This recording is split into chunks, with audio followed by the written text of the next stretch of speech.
So ಇವತ್ತು ನಾನು ಹೊಸ ಫಿಶ್ ತೊಗೊಂಬಂದಿದ್ದೀನಿ red tail cat fish introduce ಮಾಡೋಕೆ ಹೋಗ್ತೀವಿ ನಮ್ಮ 7 ಫೀಟ್ ಟ್ಯಾಂಕಲ್ಲಿ.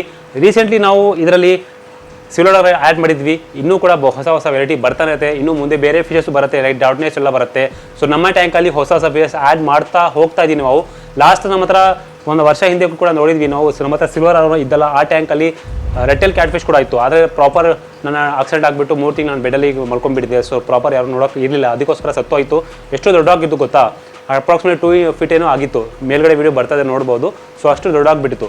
ಸೊ ಇವಾಗ ಮತ್ತೆ ಕೂಡ ನನ್ನ ಕಲೆಕ್ಷನಲ್ಲಿ ಹಾಕಬೇಕಂದ್ರೆ ನನ್ನ ಆಸೆ ಇತ್ತು. ಸೊ ಅದಕ್ಕೋಸ್ಕರ ಮತ್ತೆ ತೊಗೊಂಬಂದುಬಿಟ್ಟಿದ್ದೀನಿ. ಸೊ ಈ ಫಿಶಸ್ಸು ನಮ್ಮ ಟ್ಯಾಂಕಲ್ಲಿ ಈಗ ಮತ್ತೆ 7 ಫೀಟ್ ಟ್ಯಾಂಕಲ್ಲಿ ಇಂಟ್ರೊಡ್ಯೂಸ್ ಮಾಡೋಕೆ ಹೋಗ್ತೀನಿ. ಈ ಸಲ ಸ್ವಲ್ಪ ದೊಡ್ಡ ತೊಗೊಂಬಂದಿನಿ, 10 ಇಂಚಸ್ ಸೈಜ್ ಇದೆ, 1800 ರೂಪಾಯಿಗೆ ತೊಗೊಂಬಂದಿರೋದು. ಸೊ ಬನ್ನಿ ಇಂಟ್ರೊಡ್ಯೂಸ್ ಮಾಡೋಣ.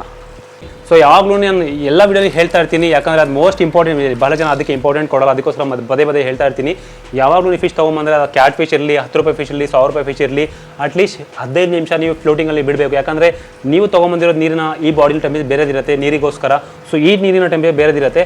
ಸಡನ್ ನೀವು ನೀರು ಜೊತೆ ಆಗಿಬಿಟ್ರು ಟೆಂಪ್ರೇಚರ್ ಸಡನ್ ಚೇಂಜ್ ಆದ ತಕ್ಷಣ, ನೀರು ಚೇಂಜ್ ಆದ ತಕ್ಷಣ ಫಿಶಸ್ ಶಾಕಲ್ಲಿ ಹೋಗ್ಬಿಡುತ್ತೆ, ಸ್ಟ್ರೆಸ್ಸಲ್ಲಿ ಹೋಗ್ಬಿಡುತ್ತೆ, ಫಿಶ್ ಸತ್ತೋಗ್ಬೋದು, ಇಲ್ಲಾಂದರೆ ಒಂದೇ ಕಡೆ ಕೂತ್ಕೊಂಡ್ಬೋದು. ಈ ಥರ ಭಾಳಷ್ಟು ಕಾಯಿಲೆ ಬರೋದು ಚಾನ್ಸಸ್ ಇರುತ್ತೆ. ಸೊ ಅದಕ್ಕೋಸ್ಕರ ಅಟ್ಲೀಸ್ಟ್ 15 ಮಿನಿಟ್ಸು ಈ ಥರ ಫ್ಲೋಟ್ ಮಾಡೋಕ್ಕೆ ಬಿಡಬೇಕು. 15 ನಿಮಿಷ ಆಗಿಬಿಟ್ಟಿದೆ. ಇವಾಗ 15 ನಿಮಿಷ ಆದಮೇಲೆ ನಾವು ಬರೀ ಫಿಶಸ್ಸನ್ನು ಹಾಕಬೇಕು, ನೀರನ್ನು ಯೂಸ್ ಮಾಡಬಾರ್ದು. ಆಲ್ರೆಡಿ ನೀರು ಗಲೀಜಾಗಿರುತ್ತೆ, ಮೊದಲೇ ನಾನು ಹೇಳಿದ್ದೆ. ಸೊ ಇವಾಗ ನನ್ನ ಹತ್ರ ಅಷ್ಟು ದೊಡ್ಡ ನೆಟ್ ಇಲ್ಲ, ಅದಕ್ಕೋಸ್ಕರ ಸ್ವಲ್ಪ ಕೈ ನೀರಿಂದ ಯೂಸ್ ಮಾಡ್ಕೊಂಡು ಹಾಕ್ತೀನಿ. ಯಾಕಂದರೆ ಡ್ರೈ ಕೈ ನೀವು ಡೈರೆಕ್ಟ್ ಫಿಶ್ ಟಚ್ ಮಾಡಿದರೆ ಸ್ಲೈಮ್ ಕೋಟ್ ಬರುತ್ತಲ್ಲ, ಫಿಶಸ್ ಎಲ್ಲ ಕೈಗೆ ಅಂಟ್ಕೊಂಡ್ಬಿಡುತ್ತೆ, ಆಮೇಲೆ ಫಿಶಸ್ಗೆ ಪ್ರಾಬ್ಲಮ್ ಆಗುತ್ತೆ. ಅದಕ್ಕೆ ಈ ಥರ ನಾನು ಇಂಟ್ರೊಡ್ಯೂಸ್ ಮಾಡೋಕೆ ಹೋಗ್ತಾ ಇದ್ದೀನಿ. ನೋಡಿ 10 ಇಂಚಸ್ ಸೈಜ್ ಇದೆ, ಇದು ನಾನು ತೊಗೊಂಡಿದ್ದು ವಾವ್ ಅಕ್ವಾಟಿಕ್ಸಿಂದ. ಸೊ ಇಂಟ್ರೊಡ್ಯೂಸ್ ಮಾಡೋಕೆ ಹೋಗ್ತಾ ಇದ್ದೀನಿ, ಆಗ್ತೀನಿ ನೋಡಿ.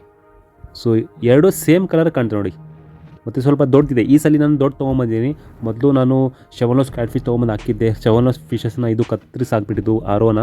ಸೊ ಅದಕ್ಕೋಸ್ಕರ ಈ ಸಲ ಸ್ವಲ್ಪ ದೊಡ್ಡ ತೊಗೊಂಬಂದಿದ್ದೆ. ನಾವು ಇಂಟ್ರೊಡ್ಯೂಸ್ ಮಾಡಾಯಿತು ನೋಡಿ, ಇಂಟ್ರೊಡ್ಯೂಸ್ ಮಾಡಿದ್ದೀವಿ. ಎಷ್ಟು ಚೆನ್ನಾಗಿ ಆ್ಯಕ್ಟಿವ್ ಆಗಿದೆ. Red tail cat fish beautiful ಅಂತ ನೋಡ್ಬೋದು. ಆಲ್ರೆಡಿ ಸಿಲೋಡಲ್ಲಿ ಹಾಕಿ 2 ದಿನ ಆದರೂ ಇನ್ನೂ ಆ್ಯಕ್ಟಿವ್ನೆಸ್ ತೋರ್ತಾ ಇಲ್ಲ. ಆದರೆ ಇದು ಆ್ಯಕ್ಟಿವ್ನೆಸ್ ತೋರಿದೆ, ಯಾಕಂದ್ರೆ ದೊಡ್ಡದಿದೆ ಅಲ್ವಾ, ಅದಕ್ಕೆ. ಸಿಲೋಡೆಲ್ಲ ಅನ್ಕೊಳ್ತೀನಿ ಸ್ವಲ್ಪ ಚಿಕ್ಕದಾಯಿತು, ಅದಕ್ಕೋಸ್ಕರ ಸ್ವಲ್ಪ ಹೆದರ್ಕೊಂಡು ಕಾರ್ನರಲ್ಲಿ ಕೂತ್ಕೊಳ್ತಾ ಇದೆ. ಆದರೆ ಇದು ನೋಡಿ, ಮೊದಲು ಖಾಲಿ ಕಾಣ್ತಾ ಇದ್ದು, ಈಗ ಟ್ಯಾಂಕ್ ಫುಲ್ ಕಾಣ್ತಾ ಇದೆ. ಮೊದಲು ನನ್ನ ಹತ್ರ ಆಯ್ತಲ್ಲ ಕ್ಯಾಟ್ ಫಿಶ್, ಅದರಲ್ಲಿ ಮಾರ್ಕಿಂಗ್ ಜಾಸ್ತಿ ಇರಲಿಲ್ಲ ಹೆಡ್ ಮೇಲೆ. ಈಗ ಸ್ವಲ್ಪ ಈ ಕ್ಯಾಟಲ್ಲಿ ಸ್ವಲ್ಪ ಮಾರ್ಕಿಂಗ್ ಇದೆ. ಸ್ವಲ್ಪ ಟೈಮ್ ತೊಗೊಳುತ್ತೆ ಅಡ್ಜಸ್ಟ್ ಆಗಿ. ಬರ್ತಾ ಇನ್ನೂ ಜಾಸ್ತಿ ಫಿಶ್ ನಾವು ಹಾಕ್ತಾ ಇರ್ತೀವಿ. ಮೊದಲು 6 ತಿಂಗಳ ತನಕ ಬರೀ ಒಂದೇ ಒಂದು ಆರೋನ ಇತ್ತು. ಈಗ ಬೇರೆ ಫಿಶ್ ನಾವು ಹಾಕ್ತಾ ಇದ್ದೀವಿ. ಇನ್ನೂ ಡಾಟ್ ನಾಯ್ಸ್ ಬರಬೇಕು, ಇದರಲ್ಲಿ ಇನ್ನೂ ಪಿಕಾಕ್ ಬಾಸ್ ಬರಬೇಕು. ಸೊ ನಮ್ಮ ಚಾನಲ್ನ ಲೈಕ್ ಮಾಡಿ, ಶೇರ್ ಮಾಡಿ, ಈ ಥರ ಭಾಳಷ್ಟು ವಿಡಿಯೋ ಬರ್ತಾರೆ. Thank you for watching.